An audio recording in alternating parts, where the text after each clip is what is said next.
Hello and welcome back. This is episode 234 of the Living Unconventionally podcast. I am your host, Chris Piak.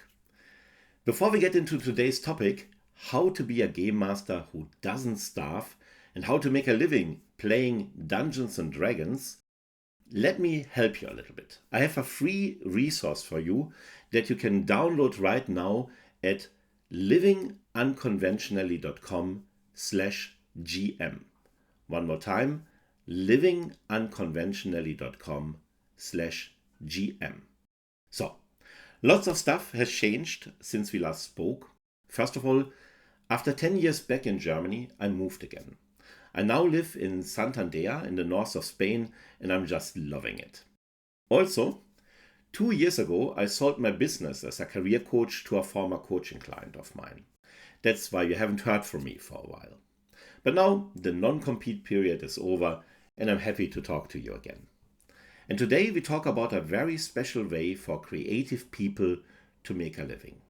Dungeons and Dragons. If you never played Baldur's Gate and you never watched the Dungeons and Dragons movie, Dungeons and Dragons is the most popular role-playing game in the world. Has been around forever, for more than 50 years. And it is a way to make a remote income as a professional game master. And a pretty decent income as well. Not so much in the height of income, I earn around $4,000 per month, but in the stability of the business. If you are a good game master, you can keep your players for years and form great friendships along the way. Now, I came to playing D&D, Dungeons and Dragons, after I sold my coaching business. For 2 years, I wasn't allowed to work in my profession due to the non-compete clause, and I needed to do something. So I started to write a novella, and I played a lot of Dungeons and Dragons. And then, on 15th of August 2024, I offered my first paid game as a professional game master. Within just 3 months, I went from zero to more than $1,000 every month with just a few regular campaigns. And now, nearly 2 years later, I earn about $4,000 per month just hosting games for other role-playing enthusiasts. I'm one of Start Playing's top game masters. I hosted over 600 sessions and I got more than 100 5-star reviews. And when Start Playing recently offered a series of workshops for other professional game masters, I hosted the one that you are about to hear in this podcast. How to be a game master who doesn't starve. Because the one thing that I do really well is this. I help creative and unusual people make a living out of their art without exploiting themselves. So, that's the intro. One quick tip. I ask you to get a head start. Get my free cheat sheet for professional game masters. It lists every single practical step that you have to take from your decision to become a professional game master to offering your first paid one-shot. And if you are an experienced game master, I offer you also 5 easy strategies to increase your income now. Go to livingunconventionally.com/gm and get your free cheat sheet now. That is livingunconventionally.com/gm. That being said, here's a recording of my workshop and also from all the workshops that Start Playing offered that weekend, my one was by far the most popular one with over 80 participants. That was twice as much as the next popular workshop, which was also my workshop. So enough said, my name is Chris Piak and here's the recording of How to be a Game Master who doesn't starve. And with that, very welcome to this workshop called How to be a Game Master who doesn't starve. My name is Chris Piak. Before we really get started, don't worry, I will not be talking the whole time.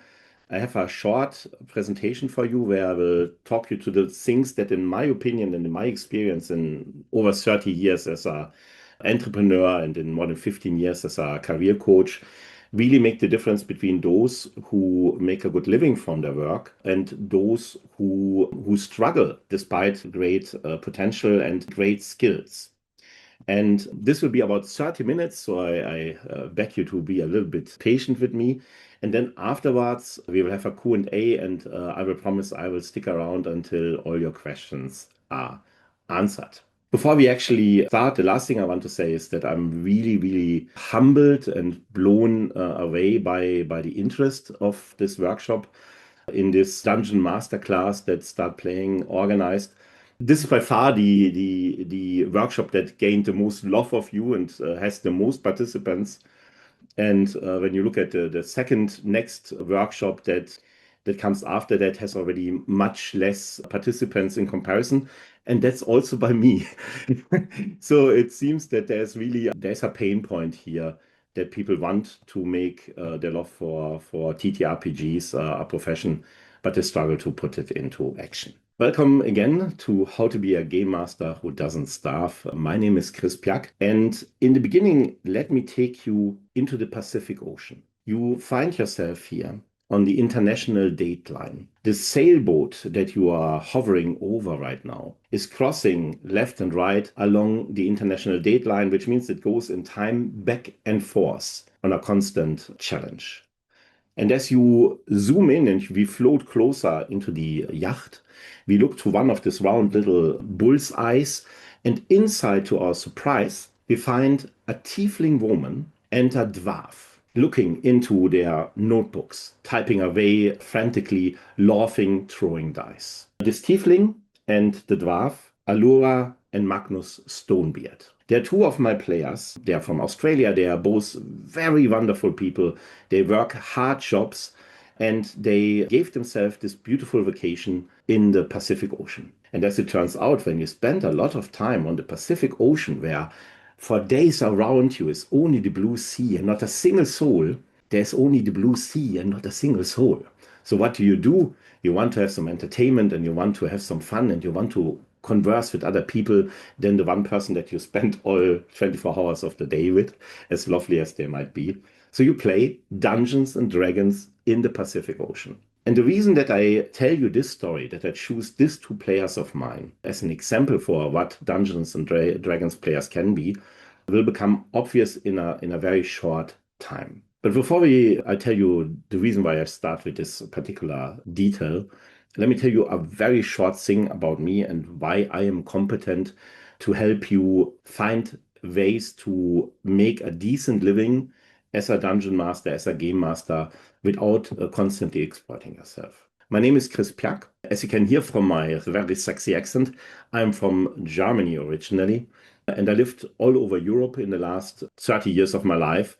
And now for 4 years already, I live in the north of Spain in Santander. I used to be a journalist on radio and TV for many years, and then I was a career coach for international professionals for nearly 15 years, where I helped people from all over the world to find jobs in my home country in Germany. And what these people had in common with people who are artists is that they are usually unusual people. They are not what normally fits into this narrow ISO norm of what you expect. Not because they would be less competent. On the contrary, they were very competent people, but they were different. They spoke a different language. They came from a different country. They visited a university that you have never heard of. Therefore, people didn't know what to make of them. And therefore, it was often more hard for them to be successful. And artists face the same struggle. And artists face an additional obstacle that they didn't have, which is that many artists and many game masters are super creative, wonderful people, and they love their players and they love the people for who they do their art, but they forget sometimes to love themselves as well. I want to help you today to take a little bit care of yourself. So, as I said, I was a career coach for 15 years. I wrote a book called How to Win Jobs and Influence Germans. A joke that is completely lost on the Germans because in Germany, Dale Carnegie's book is called slightly differently. And because I did this for a long time and I'm apparently quite good at it, media from all over Germany and also international media tended to ask me for insights when it came to the question, how can you make a successful career for yourself if you are from a different country, if you are unusual in any way. I was quoted, for example, by Forbes, by the BBC, by Euronews, by Le Monde, and by literally every single major newspaper, radio station, and TV channel in Germany. We have some people from Germany here in the chat today. They will recognize literally all of these media outlets. Yeah, and then came 2020 to 24. I got a call from a former coaching client of mine, and he asked me very straight up, "Hey, Chris, tell me, how can I become your competition?" My first reaction was a nice question to ask. My second thought was, "Hey, why don't you buy my business?" Because I felt that I needed a change. I have been useful for a very long time, and now I wanted to be joyful. So I sold my business in 2024. In the next 2 years, I was writing a short novella, which is very funny, which is also not finished by now. I started to playing Dungeons and Dragons, which I loved very much. And I was really, really afraid to run my first campaign, my first one shot. And I was really, really afraid to then go and offer my games for money. And the main reason why I did that was that A, I wanted to play more D&D. And second of all, I knew that after 2 years or so, I would finally have to go back to making a living. And quite frankly, the thought of going back to being a career coach and helping people find normal jobs in a country that quite frankly didn't appreciate them enough, that was really depressing. So nowadays, I'm much rather joyful than being useful. But for you, I hope I will be useful. So, a long introduction. What I will do for you today is I will help you think about being a dungeon master in a way that sets you up for success. And that means, in my opinion, that if you want to be a happy game master who wants to do this for years and doesn't burn out, then you need enough money to make a decent living and to not worry about how you pay your rent. You need enough time to actually do the things that you do with love instead of hurrying from one thing to the next. Because of 1 and 2, you will then have the time or the ability to actually enjoy what you are doing. And a happy game master apparently also is somebody who gets late. I'm married for 15 years, by the way, so I read this for my own entertainment. I found this book by John Gottman and Julie Schwartz Gottman about relationships. They are two clinical psychologists who have researched relationships for 30 years. Regardless of being a dungeon master is a book I can really recommend you, or the two of them I can recommend. And they decided to open their book about how men can be better husbands to their wives with a story where the beautiful player falls in love with the powerful dungeon masters, as we all have done in the past over and over again. I found this amusing, that's why I shared it with you. That's the only reason. What makes a dungeon master or any artist successful in the long term? You get a very good example of that in the world of politics right now. You see two countries, Ukraine, who fights a terrible war to defend itself from an evil aggressor, and the United States, who fought a war because Donald Trump didn't want to talk about the Epstein files. And you can clearly see, when you look at the results, who had a theory of winning and who did not. Ukraine, you see now that after 3 years of preparation, Ukraine is going on the offensive. And in the United States, you see now that Donald Trump left the world, the United States, in a much worse condition than it was 2 months ago for something that nobody understands what it was supposed to bring. And in your personal life, this is unfortunately also true. People have a theory of victory. They first of all know who they are. They know who your clients are, and they know exactly what they want. And if you don't do this, then you don't really go very far, or you don't go as far as you could do. Before I talk more about that, here's a fair warning. I know that you all wait for me to show you some concrete numbers of how much I earned in 1 year of playing on offering games on Start Playing. And I will do this. I promise that. So I will actually also do this. And people often tend to jump over this part where I talk about the big foundation. Don't do this in your own interest. I have been self-employed for 30 years in different businesses along the way. I've been a career coach for 15 years, and I have seen hundreds of people who were successful and thousands who were not. And what separates those people who are long-term successful and happy with their success is that these people always had a very clear theory of victory. They knew exactly what they wanted. If you don't do this, then you put yourself in shackles and you run from one corner of the world to the other, from one enterprise to the next, and you will always try to catch up with what is happening instead of being in control of your life. This artwork, by the way, is by my beautiful wife, Yevgenia Pek, who is an artist. How do you define objectively a good living? You can't, because money that I might need for a good living might be very different from the money that you might need when you are living in New York or when you're living somewhere else. If you're single or if you have a family, all makes a huge difference. So to have some kind of objective way of looking at this, looked at the median hourly wage in the United States and the median hourly wage for a university educated person here in Spain, where I'm living now. So that would be about $30 per hour that you hope to achieve. And you see here how my first full year as a GM on Start Playing went. I started on 15th of August 2024. That was basically my tryout phase. And then 2025 was the first full year. Now 2026 is the year where I'm actually at a level that I'm really comfortable with. So theory of victory: know who you are, know who your clients are, and know what you want. What does this mean? First, you have to know who you are. And I know exactly who I am. A while ago, I joined a campaign with a wonderful GM, a really amazing GM with other players who were fantastic. They were like real friends. We helped each other. We had adventures with each other. And nonetheless, I left that campaign. Why? Because this was really, really dark story, a horror story, where there was torture, where people suffered, where children suffered. And I realized while I was playing this game that despite the great skill of the GM and despite this wonderful group of friends that I had there, I came out of the sessions depressed and sad and overwhelmed. So I realized that I am not the kind of player who wants to play dark stories. I'm also not the kind of player who will make very heroic adventures like Lord of the Rings. I'm a clown. I'm a very competent clown, don't get me wrong, but I'm still a clown. I like to meet up with my friends and make jokes and listen to their funny ideas and come up with a spontaneous story twist that throws everything around the terrible way that I can find.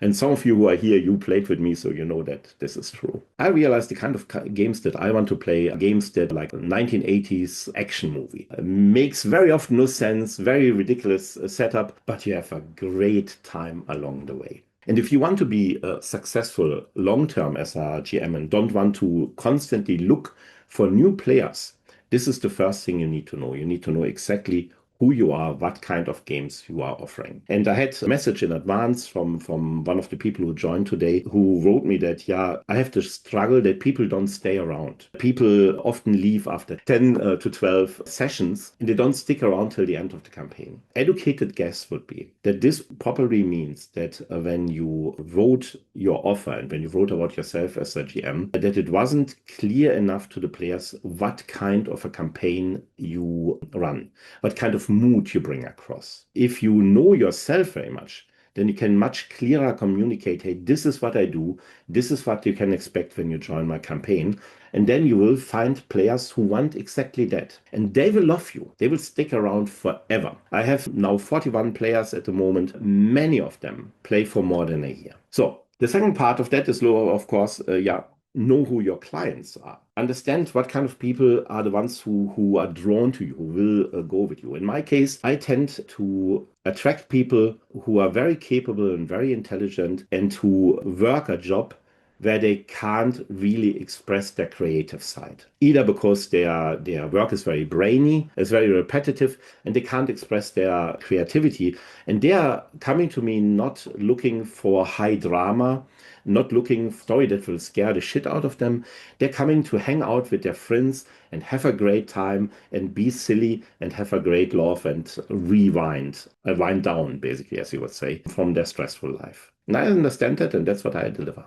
So, and the last thing, of course, is you need to know what you want. Yeah, Freddie, I know you want it all and you want it now. The thing is this, you can actually have it all. You just cannot have it all at the same time. and all right now. So what I see with people who never took the time to sit down to formulate theory of victory is that they have a goal and it's very hard to achieve it, like learning to ride a bike. You fall down a lot. So after a while, they give up and they try something else. Or they are conflicted. They say, yeah, I want to make a decent income, but I also don't want to stress myself out. And I want to spend time with family. And that's all legit. And you can achieve all of this. You can bring all these different things together, but not at the same time. So you have to pick one thing that you want to focus on first. The one thing that if I put a bullet gun to your head and I force you to make a decision, you say, this is the one thing I focus on now. And then you work step by step until you achieve this one thing. And then from there on, you optimize. In my case, the first 5, 6 months of playing between August 15, 2024 and Christmas, I just wanted to play as much as I can to gain experience, to learn as much as I can. Then in 2025, I started to understand, okay, by the end of the year, I will have to make a living out of what I do here. So I started to optimize what I do, raise my prices, structure my games differently, and learned how to optimize it over time. And I will tell you more about that a little bit later. And now that I achieved this goal and I know, okay, I can cover my bills with this and it's all fine. Now I focus on the next thing that is important for me, which is to make sure that I can maintain this long term, do every single game session with love without burning myself out. Meaning I organize my games so, for example, that I don't have games every single day anymore, but I have several campaigns on specific days so that I also have free days where I can spend time with my children or go to the beach and spend time with my wife. So Happy Game Master has more money, more time, and more joy. Let's talk about the math of money. Thank you for your patience so far. I promise we halfway through already. The math of money is very simple. You have a price, you have the number of players, and you have loyalty. So the price times the number of players, they decide what you earn in the now.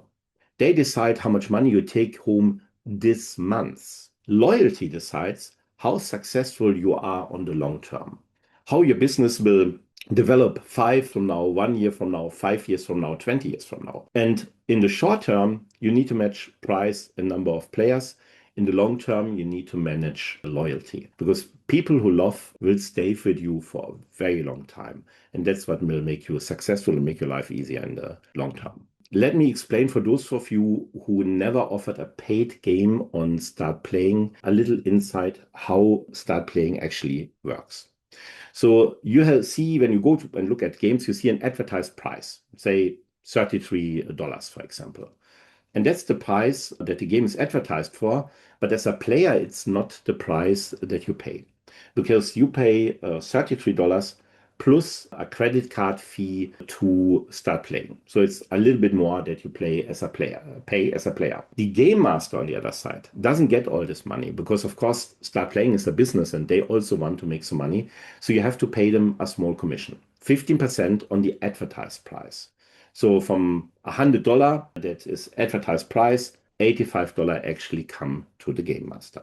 So you would see when you have the advertised price plus the credit card fee, this is the total cost for the player. From those 100% total cost for the player, about 75% ends up with your game master in the end. So I had a few conversations over time with other game masters and other players who, when they heard that, oh yeah, Start Playing takes 15%, they were like, oh, so much, that's so much money. Let me tell you something. I have been self-employed for 30 years. I have run several successful businesses.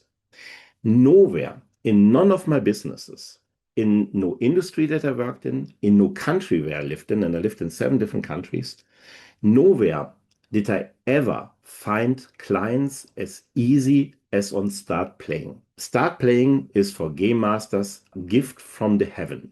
It's like manna raining down from the heaven. And to pay 15% for not having to actively go out there in every little chat group, in every little forum, ring the bell all the time about how great you are. That's wonderful. That allows you to run a business that will not only last for a year or two, but that can really feed you till you retire. When I was a career coach, when I just started out in Germany, I spent 2 years or so advertising on Facebook and LinkedIn and all the other crap.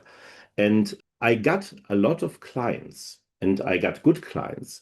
And when I, after 2 years, analyzed where my clients came from, not a single one came from the advertisement. I spent $50,000 in advertisement without ever getting a paid client. And I paid this upfront for because if you make advertisement on Google Ads, you have to pay per click. If you make advertisement on Instagram, you have to pay per view or pay per interaction. All this stuff you pay for without even knowing what you get. On Start Playing, you pay only if you actually get a result. If you only pay if you actually make money, and 15% is nothing. It's forget it. So if you ask me, is this expensive or not, then I tell you, Devin, you are my hero. Amaze, amaze, amaze. Long story, Lord, this was very awkward. I don't want to come across as a fanboy, but I really am, because I appreciate how hard a business it is to find clients normally. This is 2025. No? I already had learned the first things between August 2024, end of 2024, and 2025, first full years. And you saw that I started the year out with about $1,000. And I put converted it into euro as well because I live in Spain and that's for me way more relevant. And then the year went on, and I started to earn more. And you see my conversion to euros got worse and worse during the year because the dollar was so weak. Over time, I got more and more players. I got also some players due to my old business and to my writing who come directly to me, who don't come to Start Playing. But overall in all, development was quite good till in October, November, December, I finally reached my then goal of $3,000 per month. Because that's for me here in Spain, that's fine. I can manage with that. What I learned in this time is how price affects everything. What would you guess? No, because over time I started to raise my prices. My very first one shot when I started out in 24 was $5. And then I raised it to $10. We have a player here of mine who, Stasia, who is actually was my first player who came into the game. And back then I charged $13 per game session in a campaign. And over time I got more confident. I started to raise prices always for the new players. The old players, they all kept paying the old price. You see, prices went up, payment went up. As my prices went up, so went my income up. So this 2025, raised my prices, went higher. New players paid more, old players paid the old thing. Then came the end of the year, and I knew that my non-compete payments from selling my business would end. And I would have to rely solely on my business as a game master to make a living from that. So I had a really scary task in front of me. And that was to go to all my old players, of which some of them paid $15, and told them, hey, if you want to continue playing with me, then in the new year, you will have to pay me $30 per session.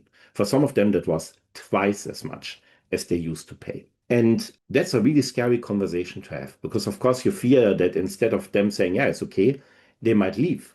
And if enough of them leave, then your whole campaign might fall apart and then you have nothing. Because I approached this very openly and I explained to them why I needed to do this. And because something second happened that was very useful, which is that just in December, Start Playing added a new feature where you could raise prices for existing players and have the players accept this higher price. This came really like a godsend for me. So I did that, I explained it to them, and I explained it in every campaign that I was running. I was explaining it one-to-one to different players. And then I sent them the message on Start Playing, hey, higher price, do you accept? And guess what? Every single of my existing players accepted a higher price. Not one of them canceled because due of price. So what used to be my average price for new players now became my minimum price for every player. That was really, really scary. And as a result, my turnover increased again substantially. And for me, higher turnover does not mean simply more money. It means most of all, more security, because it means that you don't have to sit there every month thinking, can I make my living? Can I pay my rent? Can I buy new stuff for my kids? because they grow all the time. They constantly need new shoes, new bikes, new everything. So a higher price is not a luxury, it's not greediness. It is providing yourself with little gap of security that you really need if you want to live on long term. Higher price equals more income. This shocking insight is presented to you by Chris Piak. Yeah, it was really shocking when I grasped that insight. That's a D&D joke here. The smart people among you will say, well, yes, of course, you ask more money, you get more money, but only if the players actually go along with it. Chris, how did your played sessions develop after you raised the prices? And that you can see here. You see here from January till December last year my prices.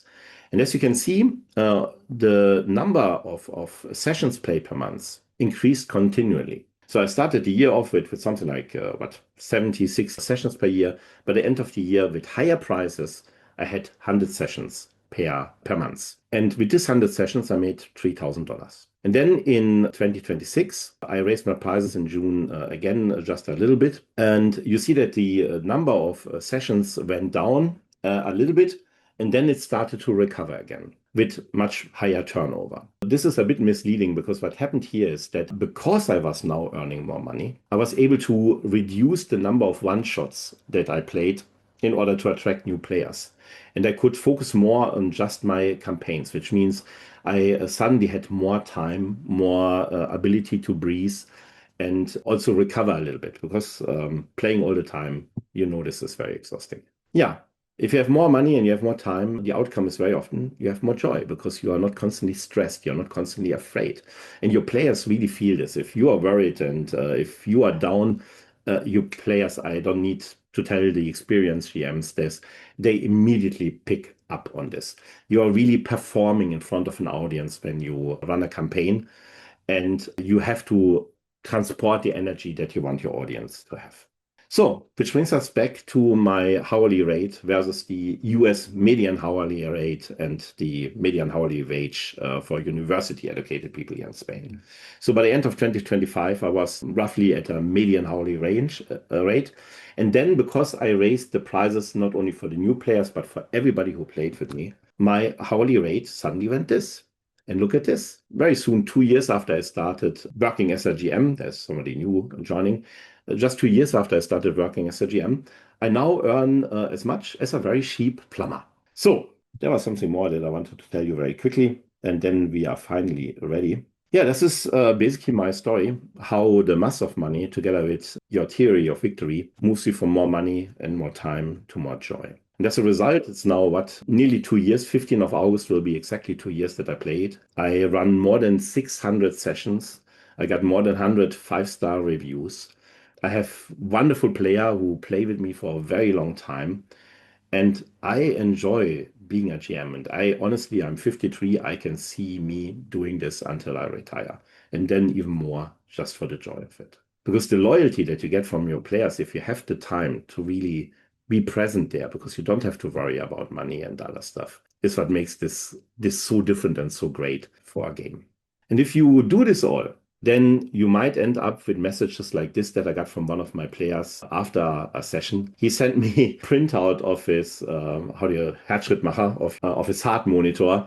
You can see at the time when the session started, the heart rate went from 80 up to 140. And he wrote me, Chris, consider this positive feedback. My heart rate over the last few hours. And that's why we do it.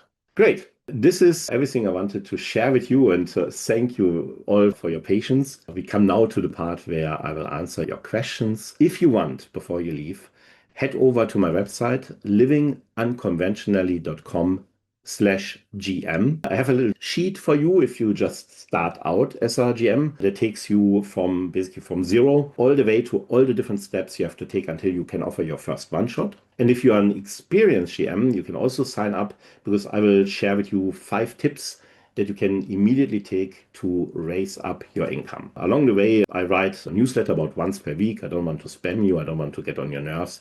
And I will share more insights, more advice on the business side of being a GM.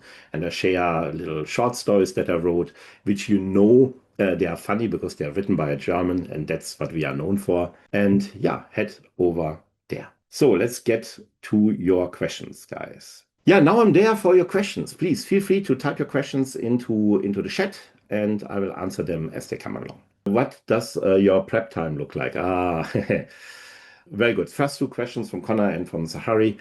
If you count everything in there, like the preparation of the game and answering the questions of the players that come around, you can calculate an additional hour for every full session that I play. If it's a one shot, then it's a little bit less, then it's maybe 30 minutes. The experienced GMs know whatever you prepare in the first 2 minutes of the game, you make funny jokes and your players will go like, "Oh, that's an amazing idea." And then everything you prepared goes out of the window. And we are off very recently, a very entertaining hour watching my players after I broke them into a room and I described the room. That was the only thing I did. I said there's a table, there's a chair, there's a bed, and there's a door. In the next 45 minutes, my players were discussing what they should do with the door. They were not making any checks. They were not like, hey, I roll an investigation check or so. No, no. They were discussing if they should roll an investigation check and what might happening if you do. I don't know what was behind this door. I just described the room, you know. So that's how life as a GM is. So 1 hour I spent on big campaigns. And wait. Let me go back. Second question was, how long did it take you to find your players for your first game? I started with one shots, which is also something that I would suggest to you if you are completely new, because it's much better handleable and will get you reviews, which is important. I think it took me not even a week because I made it deliberately very easy. And very easy doesn't necessarily mean you may have a low price. It just means to say, hey, I will play with you even if it's you alone, just one player. So it took me, I think, less than a week. I would have to look it up correctly. Thank you. Yeah, this brings me back to this theory of victory. If you really want to write great advertisement, I think people often have a wrong understanding of how sales work. It's not that you have a flashy ad and great graphics and make immense promises. The best advertising that you can do is to know exactly who you are and to describe very clearly who you are and what kind of games you are running. And then find a nice picture that you put together with that, and people will find you. The better you understand what you are about, the clearer you can communicate it, and the easier it is for people to understand if they want to buy from you or not. When I was helping international people to find jobs in Germany, this all worked through personal introductions, meaning they would find the hiring manager behind a position. I would reach out to this hiring manager for them, and then I would introduce them. And what I learned in thousands of conversations is that people are two things. Number one, people are super helpful. They want to help you. And two, they are super lazy. People don't want to think. That's why TV is so popular, you know. If you want people to buy your stuff, be very clear in your communication, be very clear what you offer, why it is great, and then actually tell them also to sign up. You would be surprised how many people forget to this little thing. Sign up. Best advice for scaling up from part-time to full-time without burning out. So if you are so lucky that you already have one or several campaigns running and you want to move it up, the first thing to do is to look at your pricing and see, do I charge what I really worth? If you look at the time that you invest, and you look at the fact that not only do you have to earn your own wage, but you also have to earn your health insurance here in Spain. You are, even as a freelancer, you're part of public healthcare. So you have to pay for that on top, and you have your costs, which are admittedly super, very, very little when you are a dungeon master, but you have to pay taxes. So in the end, you need somewhere around $45 minimum, I would say, to make a living. So the first thing is look at your existing players, ask yourself, do you charge enough money to actually get there? And if you don't, then pick a price that you think is really fair and then communicate to your existing players why you have to raise your prices. And don't just send them a message, yeah, prices go up. Talk about this in the group, explain the background, explain the why, and then talk to each player individually as well. And only then, after you told them, hey, I talked to everybody from this month on, it will be this and this, then you send out the message on start playing, please accept a higher price. And if you do this, people are fair, especially your people who play with you, you know. They don't want you to starve, they don't want you to worry, they don't want you to not be able to make a living. Fun fact that I also learned not only with Dungeons and Dragons, but really over 30 years of business. If you ask higher prices, you will have happier players. People who are willing to pay more money complain way less than people who pay very little money. I found this in every single business that I had.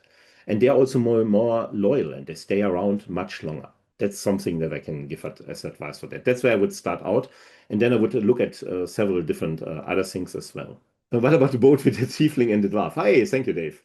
Allura and Magnus Stonebeard. That's exactly what I mean. There is a belief about people who are not selling stuff themselves, that people always go for the cheapest offer. And that's not true. People don't go for the cheapest offer. People go for the best offer they can afford. I guarantee you, if you want to make a living from being a GM, there are enough people out there who are willing to pay you so that you can make a living. And these people will be, as I just said, they very often will be way more loyal and they will complain much less than people who are really looking for the cheapest offer. So don't be afraid to higher your prices. There are plenty of people who can afford it. I cannot imagine to take 3 weeks off to ride across the Pacific in my own sailboat, but there are lots of people who can, because we always guess from ourselves how other people live, and that's just not true. There are all kind of people out there. Otherwise, we all would speak German, and believe me, we Germans tried, didn't work. Question: are you suggesting that GMs specialize in one time of gay, comedy, horror, heroic? I suggest that you become the most honest and most pure form of yourself, because that's what attracts people. I started my career in media as a journalist in radio. And that was a great, great school, because you cannot be a radio personality, a radio DJ, without being really honest and being really yourself on air. People see through bullshit immediately. Of course, you choose very carefully which aspects of your personality you show to the outside world.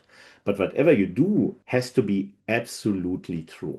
It has to be absolutely you. Decide for yourself who you really are, which aspects of your personality you want to transport, and pick the games that reflect this personality. Wendy, could you please clarify what you mean by session? Well, session is for me Mondays, 8 p.m. We come together, we play together. That's one session. Yeah, maybe I might have used this in a in a confusing way, because session is also every individual person who played with you is also a session when you look at your receipts that you get from start playing. So it can mean both things. So I'm sorry, I switched there. It's a bit confusing. I imagine it's much easier to find players as a European as you're targeting times that have less competition. I wouldn't say so, because I think Devin once shared in one of his office hours that I think even a huge majority of players actually are not only from the United States, they are from California. That doesn't necessarily make it easier. And in the beginning, when in this first year, when I tried out everything in 2024, this would really kill me, because I would schedule games at midnight just to be able to tap into those players. And I'm a morning person. So I would be there at midnight, like, yeah, was sorry. That didn't work. And through this experience, I learned, okay, these are the times when I have to offer games because they fit for me, and that's not midnight. I have my latest game but in Europe here in Spain is 8:30 p.m. and after that. You cannot pay me enough money to go and host a session for you. Pick times that actually work for you. One advice I would give you, if you want to run several games, try to pick several sessions in one day, because you also need days off where you don't work and where you can really recover. Stephen, hi. What times do you schedule it? Also Central European time, I run my games now at 8:30. Perfect time according to start playing. Again, Devon. Would be 9 p.m. as earliest 9 p.m. and then midnight our time, 1 a.m. our time. For me, that's too late. Um, I have small children, they still come into our bed. Sometimes I anyway don't get to sleep. If I would have to work till midnight, I would burn out, and my wife would also kill me. How do you deal with players who are not right for the game or the group? Is the customer always right? No, The customer is not always right. The German is always right. By the way, I will answer your question seriously, but first I have to make a joke because I'm from Germany. Do you know how you make friends in Germany? Say something that's slightly incorrect. The Germans will immediately correct you, and then you have a wonderful conversation with them. That's how we make friends. Let me tell you why you're wrong. To answer your question seriously, though, customer is not always right. You have to know what you are willing to take and what you're not willing to take. And it's good if you decide this in advance. I know in advance what I'm willing to do and not to do in every conversation that I go, especially when it comes to negotiations about businesses or before when I helped my career coaching clients to negotiate their salaries.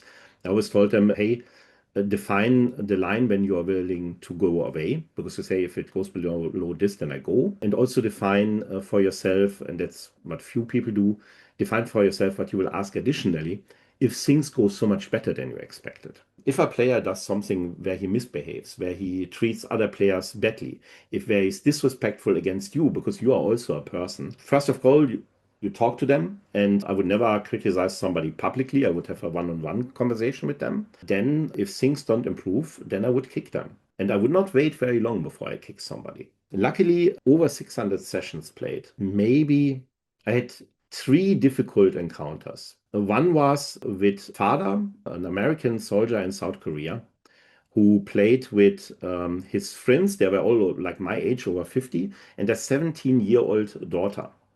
And then this guy thought it's appropriate to start commenting on his daughter's boobs in front of his friend and in front of me, who was sitting on the other side of the globe, and making this girl feel uncomfortable. So that was definitely the end of the session and the end of cooperation with that guy. The other negative experience I had was when a couple broke up in a game of mine, and they started fighting first in the game and then on Discord. No, there's a place where you have to protect the other players and say, hey, I'm so sorry that this happened to you guys, but this is something you have to do somewhere else. And the last thing was actually something very that probably many of those of you who have played for a longer time have experienced that well as well. You sometimes you have a player who is like super overexcited, and he's like, "What's this? What's there? Let's go, let's go!" And runs through all the dungeon, probably with Zephyr Strike, opens all the doors, and suddenly 5,000 monsters all attack at once because behind every door is a monster. And this was something where I'm really happy, because that is a guy. I had a conversation with him several times, and he is also somebody like me who like occupies all the space that's possible. And I had several conversations with him. And over this year that we played together, I could see the progress that he made.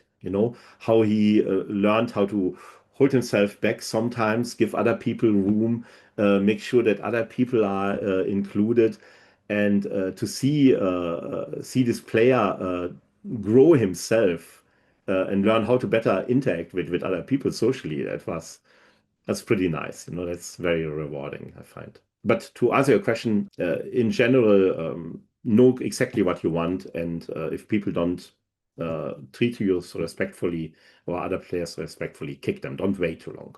Well, how many games were I running per week when I started? Sorry, I didn't see that. I started in the middle of August. By the end of August, I had already several one-shots and had already one campaign. And then in the months afterwards, I added several campaigns relatively quickly. So I went basically from $0 turnover to at least $1,000 per month within 3 months. 12 weeks were the time that I had from zero to every month at least $1,000. That's super fast. If you think about any kind of profession or business to move up this fast without investing any money, that's amazing. Caleb asked about the video. Yeah, I will cut it. I will have to ask my wife. I'm not good with technology. And then tomorrow I upload it to YouTube. And it's a bit difficult because in Start Playing, I can't send out a group message to all of you. So if you want a video, the best way is to sign up to my newsletter, because then I can send one newsletter, send it to everybody. And if you don't want to do that, you can send me a private message and Start Playing and ask me for the link, and I will send it to you. Somewhere tomorrow it will be on my YouTube channel. Thoughts on AI usage. I am not a fan of AI. I realize that it can make life very easy. You know, my wife is an artist, and I ask her to draw the picture that I used, that you saw before, the picture that I used for my one shots. And if I pay my wife fairly, which I do, then this picture cost 500 euros, about $600. Now ask yourself, if you are starting GM, if you can spend 600 euros. Because the answer to not using AI cannot be that you exploit another artist, in my opinion. No? You cannot tap yourself on the shoulder and say, hey, I don't use AI, and I give you 20 euros for your picture, you know. That's not correct. So where I use AI, but I use it in sessions when I want to make a joke. And as you might have seen, I make a lot of bad jokes, you know. My long-term goal is that one after the other, all my campaigns and one-shots I will replace with art that my wife and other artists have done. Stasia, one of my players, also an artist, she made my picture for my Tomb of Annihilation campaign. How do you manage player spotlight coverage to give everyone a moment each session? I think that's a bit too far from today's topic, and you will notice that I don't talk about stuff like how to do voices, how to engage your players so much in detail here, because there's a ton of really great GMs out there. I am good at one thing, and that is to help you not starve while you're being an artist. And that's what I'm focused on today. Gross. Sounds like consequence. Yeah, absolutely. Charge for session 0. Yeah, I charge from the very first session. You mentioned Discord. How do you use it? Yeah, Discord is unfortunately, but it's the standard for people who play D&D, that you have a Discord server which you can set up for free. When a new player signs up, you send him all the information he needs to join the game and a link to your Discord server, because that's where your group is, where they can chat, and also where your voice channel is. I personally hate Discord. I think it's ugly, ugly, ugly. But it is what it is. Thank you, Davey. Do you recommend starting with one-shots, campaigns, or a mixture of both? I would definitely start with one-shots. This is 2 hours. You can have a very good overview. There is a standard price that is basically established by Start Playing Now, which is $20, which means you don't start out exploiting yourself because you don't know better. And that gives you the ability to learn, and also the ability to get reviews. And I get lots of reviews with a very simple way that I will not explain to you right now because we don't have time anymore. But if you're interested, feel free to sign up to my newsletter. I will share that there for sure. One shot should last 2 hours, in my opinion. If you have somebody who is a completely new player, 3 hours would be overwhelming. At 2 hours, you have enough time to explain to them the rules that they need to know, also to have them experience them. But it's still so short that they will go at a height and will leave wanting more. And the one extra tip I will give you, if you pick a one shot, I would pick always a one shot to which you can offer a campaign afterwards, so that the players who come in who are excited can continue this story that they started with you. So that was the last question. I thank you all for the patience you have shown to me. There are still 38 of you here. I'm really overwhelmed. Thank you very much. I will put the link to my newsletter where you can also get a goodie into the chat one more time. I would be happy if you sign up and you get a free cheat sheet that takes you from 0 to the end of your first one shot with every step that you need, and also gives you 5 tips on how to make more money right away if you are an experienced GM. Stay in touch with me either via my newsletter or via writing me a message on Start Playing. Thank you. My name is Chris Bjerg, and I wish you all a very joyful experience as Game Masters. Bye-bye. That was the recording of my workshop for Professional Game Master on Start Playing.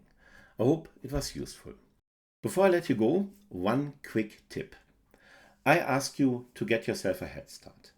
Get my free cheat sheet for Professional Game Masters. It lists every single practical step that you have to take from your decision to become a professional game master to offering your first paid one-shot. And if you are an experienced game master, I offer you also 5 easy strategies to increase your income now. Go to livingunconventionally.com/GM and get your free cheat sheet now. I am Chris Bjerg, your host of the Living Unconventionally podcast, and I hope I see you soon again.